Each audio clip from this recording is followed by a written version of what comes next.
One of the reasons I started the Beef Initiative and beef is I wanted to sell a cow, and I wanted to sell it in Bitcoin, and I wanted to use Bitcoin as a tool to educate. And so, flip the coin. And now we're, using Bitcoin to educate. We're using beef to educate. That's how we create this onboarding of Bitcoin. This is how we create adoption. You create this circular parallel economy by proof of work. Welcome to the Builders in Bitcoin podcast, a podcast about the people who bring Bitcoin to life. I'm your host, Rod, and I go by the handle BitKite on Twitter.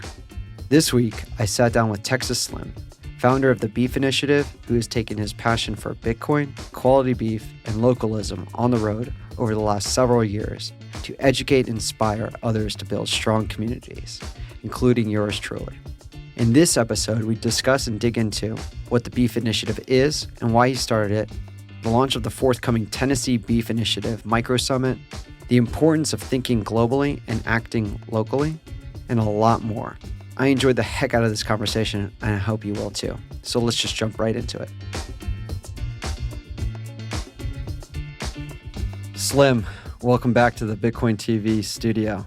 How the heck are you? I'm good. I just came in off the road, off the Interstate 40, all the way from Texas. Heck yeah. It's been a while. I know. It's been a little too long, but you're going to be back. You're going to be here for a few days, and Yes. We're going to have a lot of fun. Well, I was looking at the odometer, and, I came out here it was the first week of June, I believe. I'm looking here at the sticker. And so there's been damn near 20,000 miles. Dang. I told Marty on his podcast back in May, I said, I'm going to do 10,000 miles before I come back. So, we've done 20. Wow. Yeah. And so I've been down the road just a little bit, but we have a lot to report. Oh, I can't wait to talk all about it, and maybe make an announcement here as well. We love to do that. Yes, we do. But before we do, we were just talking about a little bit off air. We were talking about moms and how much we love them dearly. Yeah. And you have maybe a little story around that? Yeah. It's funny because everybody's always asking me, what's your name? I said, well, it's Slim. My mom calls me damn Slim, so you can call me Slim. How's that? And everybody's like, oh, where'd that come from? Well, honestly, the truth of the matter here, and I don't mind, when I was a little boy, I was a runt, okay? And I had to wear, You're not a runt anymore, that's for sure. Not a runt anymore. I grew like 2 inches after high school. It's kind of funny. But I always had a little waist. I had, I could never get clothes to fit me. And so whenever... I don't know. We shopped at a 5 and dime in the small town Texas and everything. Okay. We had those back then still. They weren't a thing of the past or the 50s or 60s. 5 They did and exist. dime. 5 and dime stores. And there's one that was called Anthony's. Well, they had Wranglers, which is very, cowboy. And they had this pair of, they always had different styles. Well, one time they came out with something called Slim, and it was, and so my mom was just fascinated that she didn't have to take up my clothes anymore because I was so small. They couldn't find jeans for me. And then one day they came out with a new style and a fashion, and it was called Texas Slim. And so my mom made me believe that Wrangler had actually made a pair of jeans for me because she called me Texas Slim. So I felt very proud that day. So from then on, I was Texas Slim. That's awesome. It is. Thanks for sharing that story. Yeah, man. thanks, Wrangler. Yeah, no kidding. We'll get some royalties or something like that. We'll try. Or maybe don't sue you Right. for taking that name. Yeah. But so 20,000 miles. By the so maybe tell us a little bit about that journey. Sure. Well, I struck out from Texas. I think I can't remember if I left from Austin or up in the Panhandle, Mhm. right? But I talked to Marty, on his podcast, and what I really needed to do is go out and see this country, because I've been on the road for 3 years. Off and on, basically. I liquidated my life 3 years ago to do this, get into deep food intelligence. Well, this summer, I knew I had to go out and let's go discover America again because of COVID. A lot of things had happened in the last couple of years. I've driven this country probably 8 or 9 times. Dang. I've always had wanderlust. I've worked across the states. I've done a lot of different things.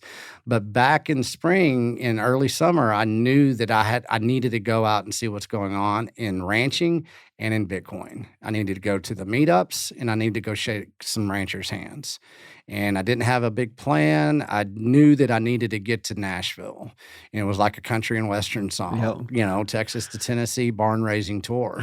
And so it just kind of unfolded, and everybody's like, why are you doing? Why? It's like, well, to get away from the damn computer for one, but to go and establish some relationships. And, that started the journey since May 31st.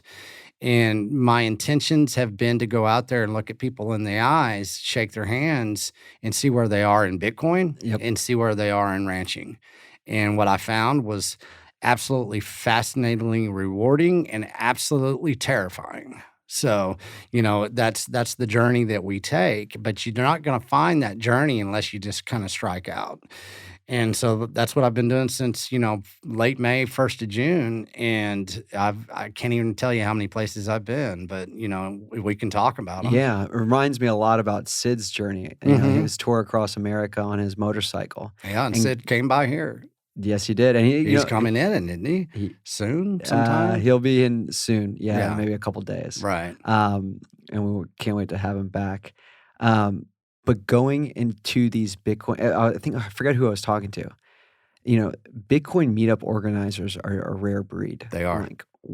No, I don't think that there's no dollar value or monetary aspect. You just start a meetup.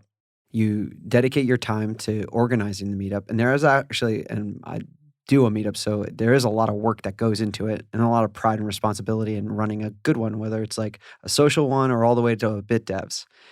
But it's a rare breed. Like, why do the people do this? And then going to on the rancher side as well, it's like all these people, I kind of go back to the why aspect of all this stuff. And so like for you and you're like, why the beef initiative and why do this? Yeah. Well, I talked about my journey into food intelligence and the journey that I've been living the last 3 years. And the why that I get to say for the beef initiative, and I say it proudly, and you're a father, it's to save children's lives. Yep. But how did I get to that point of making that decision? What was that deep dive into food intelligence and redefining the why of myself as well? What is my intent? What is it? I've been around the world a couple times. I've done a lot of things. Start living with intent and start asking yourself why. Then you basically have to be accountable for that. And I usually like to strike out on a lot of adventures. I always have. And I love to have adventures that don't have a compass or a roadmap or a map. Go be an explorer. And so if you can kind of open up your mind that way, I knew the beef initiative needed to be, I'd say probably a year and a half ago, I knew it was going to happen, but it needed to be stewarded in the right way. And there's something that you always have to do is you have to define your why. And a rancher has to define his why. A Bitcoiner has to define his why.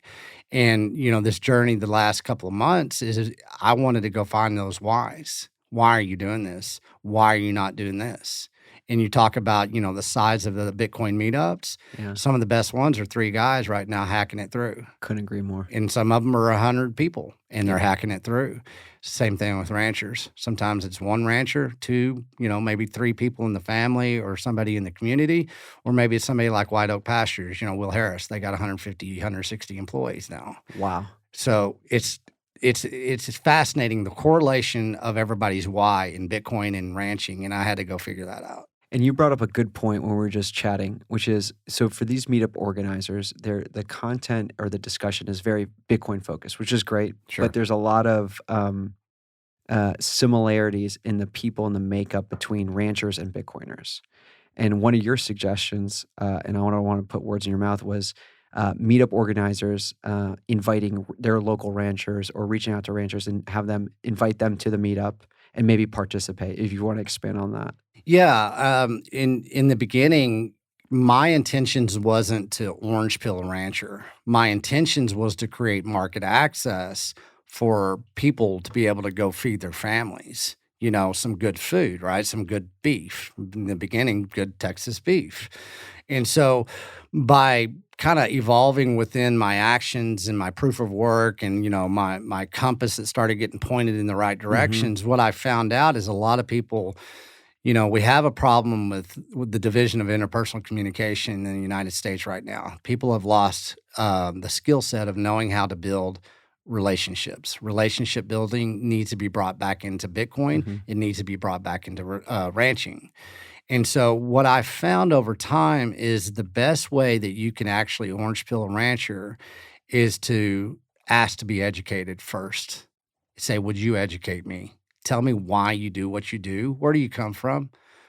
What did your grandparents do? What is it that gets you out of bed every day? Because you're not rich. There's got to be a reason that you do this. You start having these types of relationships with ranchers. Yep. Well, they start trusting you, and you start developing a very strong form of trust. Okay. Well, in these Bitcoin meetups, and it's not a stab, it's not a judgment. A lot of time they're a happy hour. Yep. And what we're doing, we're talking about what? The price of Bitcoin. Number go up, number go down. What is it? Or maybe we're just planning for the next meetup. I feel like now it is opportune time with the success of the proof of work that we've shown within the Beef Initiative that I would like to see across the nation, across the world, to tell you the truth, is at least maybe once a month, once a quarter, somewhere in that schedule of that Bitcoin meetup, that we start inviting a rancher, producer, farmer into our meetups and say, hey, would you come educate us and tell us what you do and why you do it? And would you feed us? Yeah. We've got some people that want you have consumer demand that you don't understand, and we want to be educated, and that way we can start feeding our families in a different way. Would you help us out? And you've done this now with hell the yeah. Colorado Beef Initiative and the Texas Beef Initiative. Yeah, it was in Kerrville, Texas. Yep, we've had 2 conferences, and that's exactly what we talk about. And these conferences, now it's a summit, they're an event, whatever you want to call them. I didn't know going into this, who was going to come. It's balanced. It's half of them are Bitcoiners or curious Bitcoiners, and half of them are ranchers or curious ranchers. And we all just get there, and it's a family reunion, and we start educating each other, and it flows like water. You don't have to work at it, and it's fascinating. Matt got to see it in Colorado, and each time we do it, it gets to be a little bit more successful. Yeah, I love that. He said it was such an amazing experience where, I don't want to put words in his mouth either, but like all Bitcoiners are what it was the movie like City Slickers are like wannabe ranchers, right? And so it's like, hey, we can trade things of value, which is like teaching about Bitcoin, whether it's whatever part of Bitcoin you want to teach them about, and then they get a play rancher for the day. Oh yeah, which be pretty cool. Well, you think about that. I did let's speak of Colorado. The one in Kerrville was at the Cowboy Museum, Western, and that was cool. That was really neat. And most people didn't get to see the museum though because we were too busy doing the conference. But in Colorado, picture this: you're in a valley in the middle of the Rockies, and you drive up, and you get to spend 3 days on a ranch, and it's a no-brainer that you get to basically surrender to the moment, and you're around people that you want to be. You want to talk about people, shedding some stress, shedding whatever there is. You forget everything, and everybody starts kind of forming a bond just because of the view. And here you are, and that's your porch. And you get to act like the rancher for a couple of days. Man, that is so dang cool. And so you did the first one was the Texas Beef Initiative. Then you did most recently the Colorado Beef Initiative. And this was at another ranch as well. Jason Rick of Rick Ranches. Awesome. And a lot of his customers now are Bitcoiners. Isn't that cool? Yeah, and he's growing his herd. I mean, he's part of the Beef Initiative. He's a pillar of strength now within the Beef Initiative. He has a pillar of strength called the Beef Initiative. He's being found. He has a voice, and he's an educator. He's starting to educate a lot more people than he ever thought he was going to be able to. Yeah. Was there a gentleman that was also like was wine involved as well? Mhm. Yeah, tell me a little bit about that. Well, you got the Paonia Valley there. You got Uh-huh. Paonia as a town, and you have the wine. He's a Bitcoiner, Uh-huh. and I'm sorry, I forget his first name. I can see, his name, Brian, perhaps. Brian, I apologize, but he's a local regenerative winery. He's Uh-huh. everything about a regenerative movement that is going on here. He's locally grown, and he's locally produced, but now he gets to broadcast globally. Hmm. And that's what that conference was about, because he was there. Everybody got to go do a wine tour, and they got to trade wine for Bitcoin, Bitcoin for wine. And that's how this is starting to unfold. This is the parallel economy that we're talking about. You have to do it locally in your communities, and then that gets broadcast globally. I've heard that somewhere. I think you made it up. Yeah. Didn't you? So that's, but I'm being a little bit facetious. Me too. But yeah. But yeah, that's actually one of the cool things with this crazy project that Matt and I are doing with Bitcoin Park is bringing a local, creating a local feel and local community feel here at Bitcoin Park, bringing a number of folks together on a different topic, if you will, every month. And having local conversations that are not like broadcast to the world just yet, but or at the moment, but then curating those conversations and producing them and distributing them to a global audience, and hopefully evergreen audience, so that that one person can learn and maybe think more critically about, yeah, my food does not come from the supermarket, or Yeah. that's not where it's produced. It's actually on a ranch somewhere, and by that cow or by that deer or whatever that have you. Mm-hmm. But that leads me to something that I think we want to talk about. So in December, there's a big event going on in December. Mhm. It's a national event. Yeah. And what's that event called? It's the U.S. Cattlemen's Association National Convention. What happens there? What happens, cattle producers across the United States come, and they have a big they talk. They have a convention, and they see things, and they talk about land. They talk about land management. They talk about stewarding the cow in a way that they can actually make a living, and however, everybody else is doing it as well. And they've been around since, I believe, 2007. Okay. And then actually, Marty Bent kind of introduced me kind of via podcast to Brooke Miller. He's the president of the U.S. Cattlemen's Association. And so what they did is they saw that what we're doing in the Bitcoin space and in the beef space, and they said, we want you guys to have a panel here on a national convention. And so I put together a panel of Bitcoiners and ranchers, and we're going to be representing in Nashville on December 10th.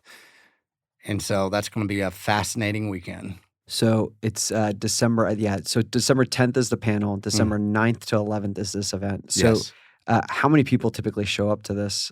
It's a national thing. So, Yeah. look at a convention center. Oh, wow. So they'll have booths, they'll have stages, it's not going to be as big as Miami, of course. Sure. But, scale that down, and you have a good cattlemen's convention that basically is about education. It's about innovation. It's about new things, old things. It's about heritage, legacy. It's about, how to survive in this global food industry world in which, is going through a major shift right now. Mm-hmm. So we got, and I'm going to tee this up, which is you did the Texas Beef Initiative. Mhm. Now you did the Colorado Beef Initiative. Yes. Both successful. Now you got a really interesting backdrop in December. I think we should do something, let's say the day before, December 8th. Yeah, it's kind of funny, the timing, Rod, because whenever I left here, we had established, hey, we're creating the Tennessee Beef Initiative headquarters, and it's going to be right here at Bitcoin Park, right? Yes, Nashville, sir. Tennessee. So that was kind of our parting shots and saying, okay, let's get creative. So, what I'm thinking for that time, since hey, we're booked in in Nashville on December 10th. Well, why don't we on December 8th? Why don't we have a little micro Tennessee Beef Initiative Summit? I'm all in on that. Yeah, Definitely. So what do you like, not to just figure out things on air, what would be a good output for that micro summit? Because I love it. I think a day, especially ranchers, if these are like thousands of ranchers that are coming in You guys also have a relationship with the president, like with of the convention, Right. Who knows Bitcoin. Heck, he even even offered up a Bitcoin focused panel that Yep. you, Marty, Matt are going to be involved in. Wouldn't it be cool if we were able to invite a number of these ranchers to a really cool and inviting Bitcoin place, which would be Bitcoin Park? Yeah. So, what can we do for this micro summit? Well, I'm gonna kind of borrow off of what we've done before, right? Mhm. With the conferences, and then they're in Austin. Everything that they're doing in Austin. We just I was in Austin just, I don't know, 10 days ago, I guess. I can't remember, man. Yesterday. Yeah, it was some time. But, Michael with Oshi, he's running Austin Bitcoin Club now. Yep. So, and what he did is we brought in Cole Bolton, of course, of K&C Cattle. He's our number one supplier for the beef in the beef initiative, and he'll always be the number one supplier. We brought him in, and we had a big old workshop, and we talked about beef. We talked about the cuts of the cow. And something so simple that people don't, people just think there's a ribeye, a T-bone, a New York strip, and a filet, and that's it, right? They don't really truly understand everything that comes from the supermarket, by the way. Yeah, it does, doesn't it? That's I haven't been in one of those in a long time, so God bless. But something as simple as basically doing a workshop on the cuts of the cow and educating the Bitcoiners on the cuts of the cow, to where you can actually say, well, why do I not know that? Why do I not have market access to that? So that was educational, and we can talk about food intelligence. We can talk about what the hell I've been doing the last 3 years and why I've been doing it. And I think if we can create some type of beef workshop, of course, and have some type of seminar on food intelligence. Love it. And have something, basically a seminar or workshop, both on Bitcoin, balance all that out over a full afternoon or an evening. I mean, we can have quite the little freaking shindig here. I love it because it ties into something that I've been iterating on and experimenting with, which is this Bitcoin Park open house concept, where it's a workshop. So not to shill, but this Wednesday, I'll be leading a workshop. I'm calling it the Small Business Bitcoin Starter Kit. And at first, I was going to demo a few products where you can charge, you can bank, you can invoice, and you can reward to your customers with Bitcoin, right? And I've mentioned this coffee shop a number of times on the pod, but Beck's Farmhouse Coffee out in Jolton, Tennessee, Brandon and his family have leaned into Bitcoin. Mm-hmm. And I, true to my word, I said, anytime you need help, I'm here for you. So over the last 2 to 3 weeks, we've been talking through how they can use Bitcoin in terms of accepting Bitcoin as a payment for their customers to buy coffee. We've been utilizing a Bitcoin bank, to be able to take on-chain transactions at cost basis and be able to store it. We've been able to set up a invoicing platform, a Bitcoin invoicing platform, such that when we buy wholesale or when they want to invoice other coffee distributors, retail distributors, and charge them wholesale, they can do that and then accept Bitcoin. And then also, you mentioned Oshi, that's what triggered it for me, is to reward existing as well as potential future customers with a Bitcoin incentive. We're going to showcase that on Wednesday. Mm-hmm. And as my time, capital, and reputation, I'll say this, is all in on Bitcoin from a work perspective. Mm-hmm. But Bitcoin is just a tool. Like what we're talking about, from drinking coffee to producing meat to providing an experience, all these are of value to produce for our local community or, on a global level. Bitcoin is just the tooling behind the scenes that makes that a lot, in my opinion, a lot easier to make. And that's where I think we could make some magic happen December 8th. I love how you phrase that. It is, and it's a dang good effective tool if you know how to use a tool correctly. Yeah. And that's what we're getting at here. That's why we have these workshops, and that's why one of the reasons I started the Beef Initiative and beef is I wanted to sell a cow, and I wanted to sell it in Bitcoin. And I wanted to use Bitcoin as a tool to educate. And so, well, flip the coin. And now we're, using Bitcoin to educate. We're using beef to educate. That's how we create this onboarding of Bitcoin. This is how we create adoption. You create this circular parallel economy by proof of work. And that's it. And whatever Totally. it takes, make it fun. It's a freaking lifestyle. It's a lifestyle that people are craving for right now. They just don't understand it yet because it isn't. It isn't school. It's actually life. Totally. By the way, a quick tangent and funny story. Similar, and I'm not going to say the story about how I got into Bitcoin, but my father-in-law had something to do with it. Whenever he perks up and just asks me a question that's kind of like out there, I kind of lean in, and he said, "Rod, we should probably go by and get in on a cow. Do you know anyone?" I'm like, "Are you checking my emails or my signal messages with Slim?" But like that's what we're trying to do. Right. we're trying to figure that out right now, Right. here in Tennessee. And I think there's going to be an appetite for this on developing these relationships. It's similar to going to your local roaster to grab coffee beans, or by the way, that localism could be, what did you say in Peonia, Colorado? Peonia. Yeah, Peonia, Yeah. Colorado. Maybe your local vineyard, if you will, or to your local roaster in one of the towns in Guatemala, right? Yeah. Farm to cup. I think that type of direct relationship and then removing the intermediaries so that you can provide as maximum value as possible is going to continue to exponentially grow. It's a no-brainer. It's going to. I mean, I was talking to a lot of ranchers last year, about this time, and everybody needs to understand the beef initiative started and it's successful by one handshake. That happened. That's it. It took one rancher to shake my hand for this to get going. And that's what we all need to start understanding. We get stuck in this analysis paralysis crap that everybody goes through and overthinking this.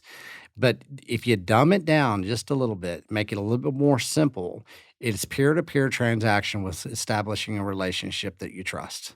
That's it right there. And if you can really use your imagination, you can see the power behind that. You can see that I don't have to ask for permission. Why am I sitting here trying to ask for permission? Why am I streaming Netflix on a Saturday morning whenever I should be shaking somebody's hand that's going to help me feed my family or help me feed my community or help me get educated on something I've never even known that I could get educated on? And there's people out there wanting to educate me. So it is picking up steam. And every rancher last year said, this is a perfect storm this year that's coming up in the beef industry. In the food industry, I already knew it on a macro scale as far as the global industrial food complex and the global industrial food shift that we're going through. Come this fall and come next year, we're going to be in a time, it's either going to be a time of mass prohibition of things that we know or a mass innovation of things that we come up with and we choose to step into and start leading. I hope it's the latter, my man. It's up to the individual, right? It's up to us. And that's what, that's how I stake my claim in this is that we're not going to sit by anymore and ask for permission to eat quality, high nutritionist food. We should not even have to have that argument. Why are you doing this? Well, because I'm going to feed my children. That's why. And if you can understand the complexities of the industrial food complex and the level of food intelligence that we need to now live with, it is something that we're going to innovate very hard into. And I think the Beef Initiative is kind of proving that right now. So let's mark the date. So if you go, just a quick shout out for those listening, meetup.com/Bitcoin Park. We'll create a meetup page for December 8th. Yep. We'll hold the date. We'll work on, I love this dinner idea and then the workshop education style. We played it for 100, 150 people. We can make that happen. It'll be a little cold, but we'll get heaters and we'll make it happen. I think we got a decent, nice campus here to make it happen. Yeah, we can make it happen, man. And we need to engineer a little suffering on ourselves every once in a while. If it's cold, that's fun to be outside when it's cold. I agree. Yeah. Maybe we'll make a nice little fire too. And so December 8th. And so one of the things I really do like, so I did mention the Bitcoin side on the tooling aspect. And I'm now more interested in over-indexing on ranchers and bringing those folks. I mean, selfishly, because I want to learn and shake as many ranchers' hands as possible, and really selfishly, any Tennessee-based ranchers. I'm looking in Linville, Cornersville. I had Crossville as well, or Eastern Tennessee. Any of those places, you have an open invite to come to Bitcoin Park.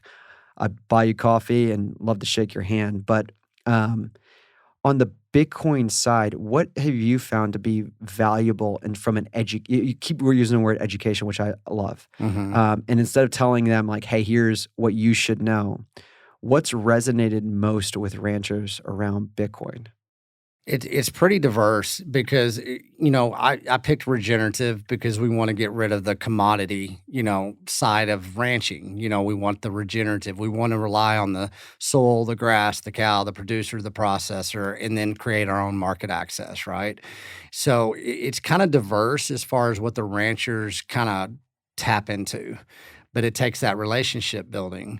A lot of them will key into like, I don't have to pay credit card fees anymore. I have control over that.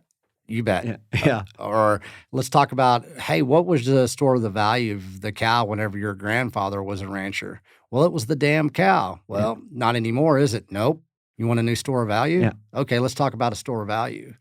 Let's talk about peer-to-peer transactions that you don't have to worry about going through being censored on Facebook because you're trying to sell your product. It's unlimited. And what you have to understand, though, is you have to establish that relationship with that rancher first. It funnels into his pain points. It always does. And after you have that trust established, any good Bitcoiner will be able to talk to that instead of saying and acting like because we all feel like it sometimes, man, I'm a used car salesman trying to sell this Bitcoin thing, right? But what happens, it happens very naturally, and it is just part of the conversation. But it takes low time preference, relationship building, just a little bit of patience. So at this convention, there's going to be ranchers, processors. Or is there any other dynamic of people that'll be in attendance at this convention? They'll be all, the Western heritage, man. It's cowboy, man. This is about the cow. This is about, where we came from. And so, you're going to get your producers, you're going to get your ranchers, you're going to get your feedlot guys. You're going to get everybody across the board that is part of this. One thing that they are all in unison with is building a consensus of how they can work together in this beef industry in which we've kind of been, I don't know, herded into.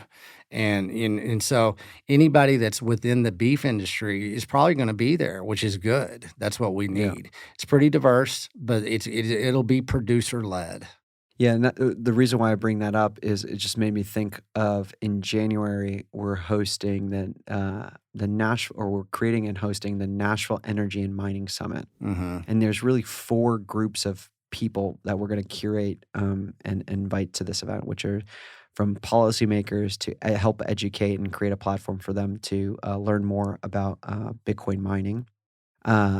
Miners, obviously, from the at-home miners, doing some really cool experimentation, to the publicly traded mining companies that are building out like 100 megawatt facilities. We're going to be inviting investors that are investing in the space, but also energy producers. And now that's really interesting to me, is like all these different sources of energy and figuring out, because 2 words you just said, like producers as well as regenerative.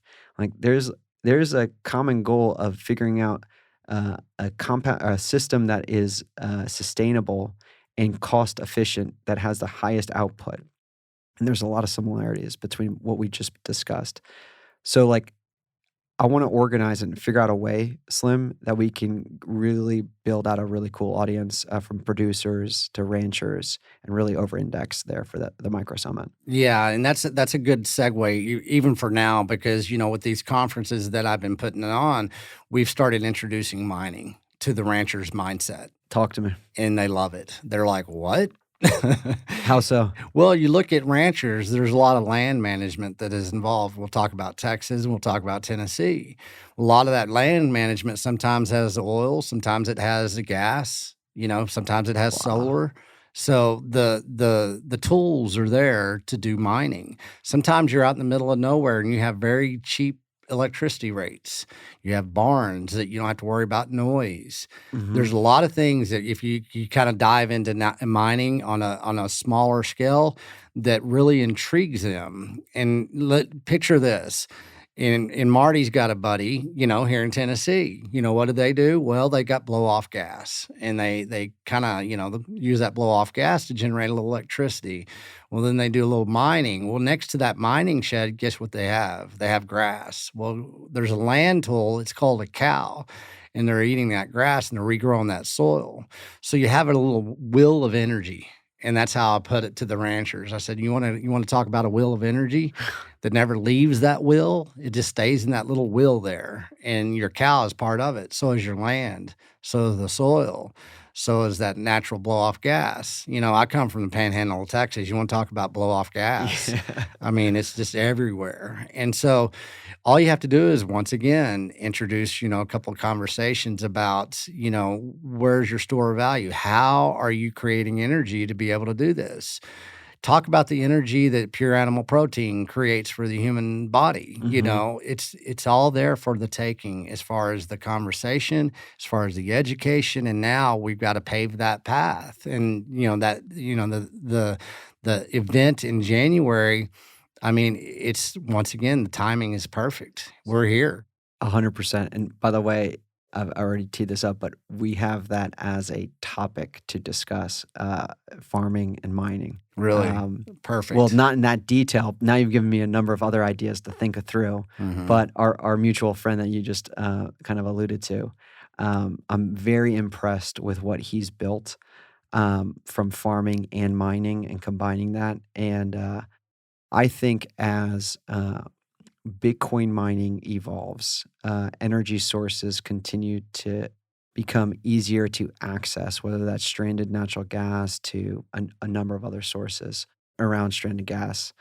You're going to see creative, entrepreneurial, sovereign individuals going after this. And he likes to use the term energy pirates, which I absolutely love, building a lot more than just mining farms. Mhm. They're going to think about that soil. What are other things that I can be doing? Heck, I got 100 acres. I'll put it on 1 acre over here, and then the other 99 acres, I'm going to go hunt, XYZ. Yeah. Or I'm going to go build ABC over there. By the way, do you hunt? Oh, yes. Oh, yeah? What do you hunt? Well, Or what do you like to hunt? Yeah. Well, I grew up bird hunting, of course, and pheasant, dove, and quail. But deer and elk have always been the prize. I love it. Yeah. The two things, a quick tangent, we'll get back to the Bitcoin side, but ever since I moved to the South a number of years ago, the two things I picked up, golf and hunting.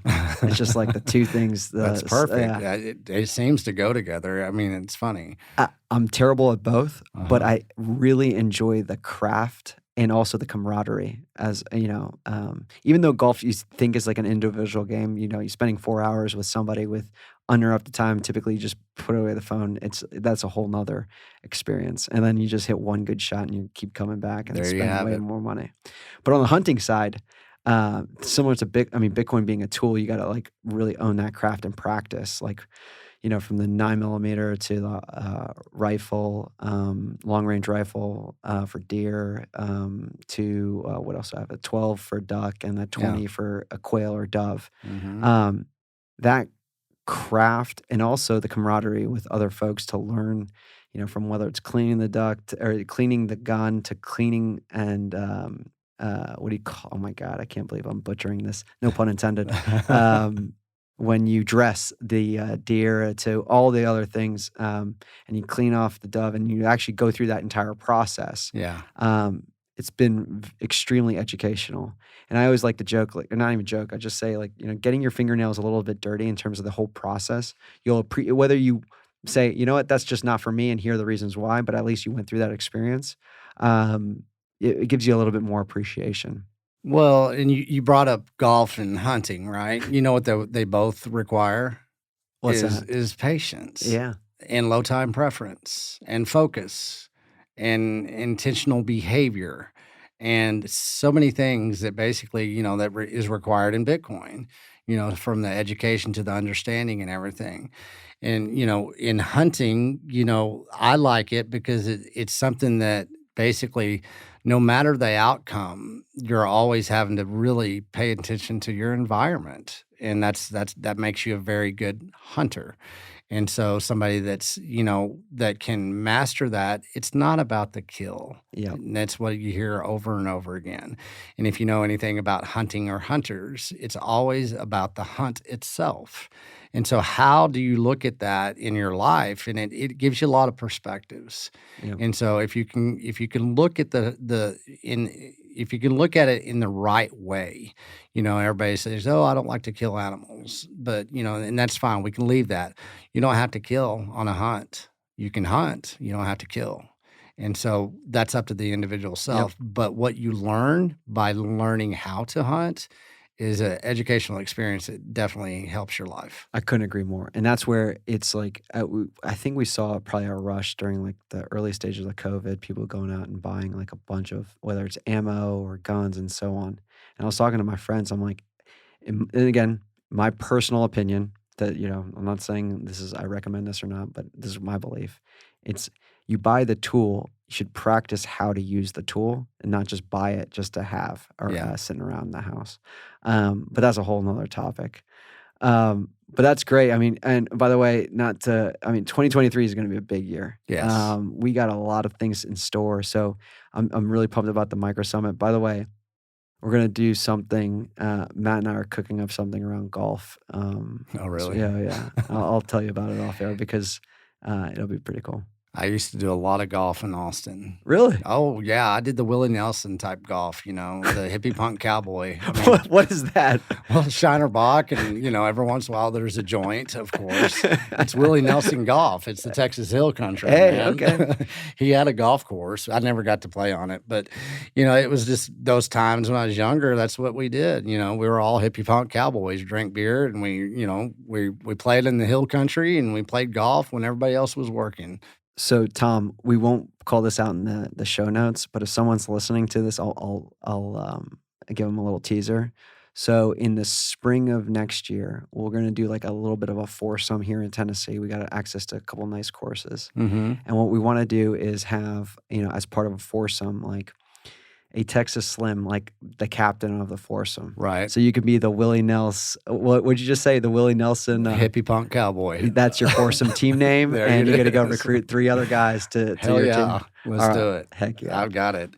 Well, talking about 2023. Yeah. Okay. Let's run down real quick. We're going to have an annual summit here in Tennessee, in Nashville. We're going to remove the micro. Yeah, and we're going to have something. You brought it up. It's got to be annual, and it's got to be here at Bitcoin Park. Maybe it'll be bigger. I don't know. We're going to figure that out. But there will be an annual Tennessee Beef Initiative Food Intelligence Summit. Totally. From here on out. And couldn't agree more.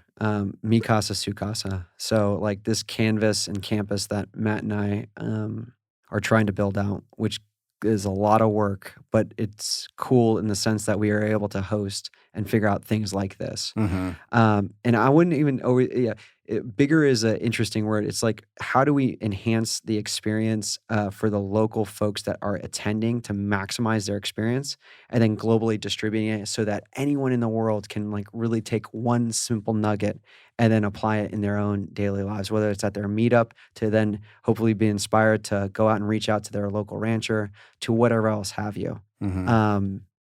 That's what I'm looking forward to. I think we are tracking towards doing, knock on wood, and I'm not trying to get over my skis, but about 10 of these type of events here at Bitcoin Park, one of which will be the Tennessee Beef Initiative Summit. Yeah, and that's the beautiful thing, how this is kind of transpired. We didn't know the true destination. We're still trying to get there, but it's unfolding. And whenever you can kind of give that confidence in people's head, and you have to be the orchestrator of that confidence, right? And the way I look at it, in there's been some talk about conferences, Bitcoin conferences and everything. So it made me really think about, Well, how much value are you bringing, and how much value are you expecting for those people that come? So it's a challenge. If you're going to come to these, bring some value. Yep. If you're going to come to these, you're going to get as much value as you can handle. And that's how I'm going to approach these type of summits, because everyone that we've had so far, these people don't want to leave. And everybody in these groups that we have at these conferences, summits that I've been putting on, everybody's still talking to each other. I love that. It's building community, man. And that's what we're doing. And that's what 2023 really is about. Hey, we have proof of work in 2022. We went through a prohibition of space in 2020, 2021. Well, some of us got busy, and now we're going to launch this crap across the world. So get ready, because I'm going to Australia at the end of January. We're going to have 2 beef initiative summits in Australia. I'm probably buy my plane ticket in about a week, but we have 2 ranchers that are said, yep, get Texas Slim over here. We're going to do this. And then I'm going to go meet Sid in Thailand. Okay. And we're going to go and do a small little video docu-series. And it's going to be me and Sid riding. We're going to build, I say that. Now, don't hold me to it, but we're going to try to build our motorcycles in Thailand. They have this type of motorcycle you can do really cheap, and it's just a hack job. But they're good because they do well in mud and whatnot. But we're going to go and reach out to some communities that are already doing exactly what we're doing within the Beef Initiative in Thailand. And we're going to show people that this is how you build out locally, and this is how you broadcast globally. Yeah. This is not a Texas thing. It's not a Tennessee thing. It's not a U.S. thing. This is a global thing. And to your point, we can show the world how to do this, but it starts with us building community, having these events, and projecting out there, this is the value that you're looking for. Amen. Yeah. So a quick recap, and then I would love if you'd like some closing thoughts, and also direct people to where the best place to find you. Sure. Speaking on behalf of Matt, we are honored to host you for the Tennessee Beef Initiative Micro Summit, December 8th. We'll work out the details. We'll get a meetup page immediately after this podcast is dropped. And I think I'm going to have people either to sign up as attendees or join a wait list, just so that I want to make sure that we have enough room for as many ranchers and producers as possible. Sure. Just in case, because since they're going to be all in town. Also, by the way, shout out, just a quick announcement, meetup.com/Bitcoin Park. That's where we're going to post all of the majority of these type of events, these public events. And we'd love for all of y'all to attend. I can't wait for that. I can't wait to plan all that. It's excited. Yeah. So thanks again for being here, by the way.